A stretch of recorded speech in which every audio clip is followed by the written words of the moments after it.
wow you with, you know, physical comedy or anything per se, but he tried to bring you into his Ricky Nelson's into his kids. realm comfortably. This and is amazing. feel at ease with laughing with him, you know, being part of It's a him. treasure I found.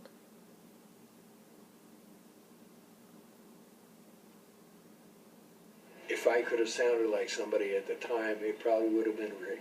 He had a beautiful voice, very soft, you know, I mean, soft and strong in a lot of ways, you know, but the songs, he picked the right songs for his voice, vocally, and everything just fell together, and it was wonderful.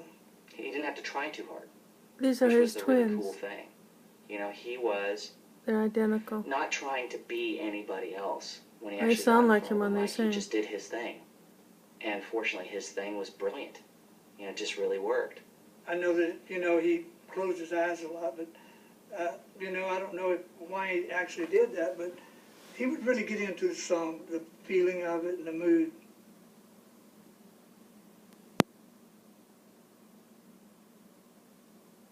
There were always girls around. You know, there just always were. And that was the thing. And he loved women, and that's, you know, very well and good and stuff, but he never had to try for it. It was just one of those things. I remember being in school, though, and having the parent-teacher days, you know, that type of thing. And on the occasions that he was in town and could go, I remember being impressed by the fact that my teachers, who were normally the most stoic people on the planet, non-emotional, just absolute flat lines, when he would walk in, they would start crackling, you know, and turn into little girls. It was so funny to me. You know, that was the one thing that I remembered. It's like, well, they didn't do that for Johnny's dad. I mean, you know, something special is up here. What I became aware of was the fact that my dad was really handsome, and that all of my friends wanted to spend the night at my house because they wanted to check out my dad, and in that way it was quite different.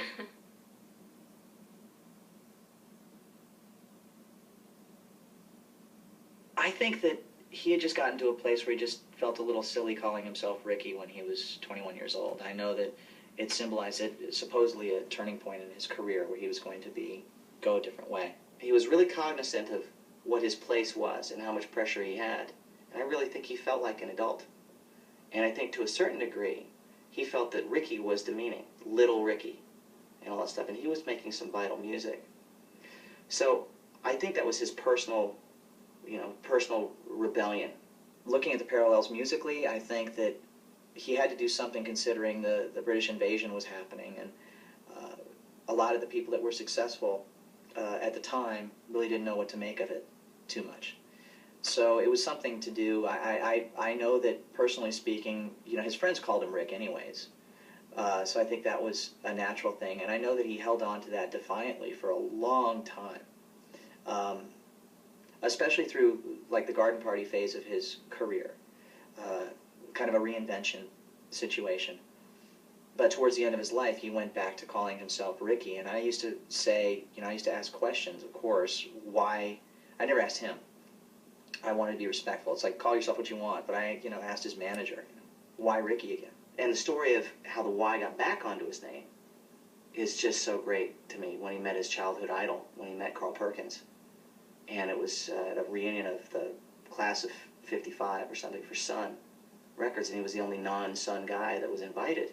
And there was Jerry Lee Lewis, Roy Orbison, and Carl Perkins were there. And it's knowledge, you know, common knowledge that our dad's big hero wasn't Elvis, it was Carl Perkins. And this was, believe it or not, the first time he got a chance to sit down and talk to Carl Perkins in his life.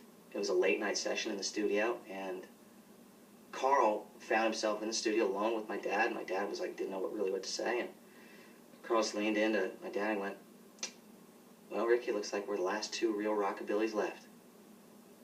And my dad, from that night, he called his manager and said, guess what? You're adding that Y to my name, because if it's cool enough for Carl, it's cool enough for me. If Carl Perkins is going to call me Ricky, I'm Ricky. That's the way that it is. So when I play, I'm Ricky. And, you know, I know he's a 45-year-old man calling himself Ricky, but the reality of it is everybody knows him as Ricky from the television show. That's what I think. You know, if you say Rick Nelson or Ricky, people know Ricky. I just knew him as Pop. I don't care what you call him. You know, I mean, he was the same guy either way.